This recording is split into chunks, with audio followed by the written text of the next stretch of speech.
மணச்சநல்லூரில் 8000 ரூபாய் கூப்பனுக்காக திமுகவினர் ஆபாசமாக பேசியதாக பெண் ஒருவர் தூக்கிட்டு தற்கொலை செய்து கொண்டதாக கூறப்படும் சம்பவத்திற்கு அருப்புக்கோட்டை சட்டமன்ற தொகுதி அதிமுக வேட்பாளர் சோலை சேதுபதி கண்டனம் தெரிவித்துள்ளார்.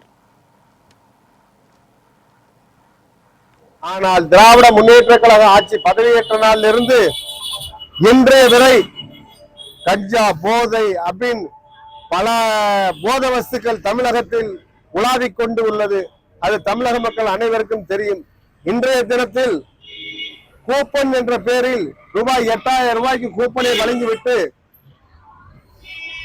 போன தேர்தலில் 522 வாக்குறுதியை பொய்யாக கூறி தமிழக மக்களை ஏமாற்றி வாக்கை பெற்று ஆட்சியை பிடித்த திராவிட மாடல் அரசை ஆட்சியை இந்த தேர்தலில் தூக்கி எறிய மக்கள் தயாராக இருக்கின்ற வேளையில் அதே தில்லுமுள்ளு வேலைகளை மீண்டும் ஆரம்பித்து கூப்பன் 8000 ரூபாய் தருகின்றோம் என்று கூறி சில இடங்களில் தேர்தல் கமிஷனுடைய விதி மீறல்களை மீறி செய்கின்ற செயலை அனைத்து இந்திய அண்ணா திராவிட முன்னேற்ற கழகம் அருப்புக்கோட்டை சட்டமன்ற தொகுதியினுடைய வேட்பாளர் சேதுபதி என்கின்ற நான் வன்மையாக கண்டிக்கின்றேன்.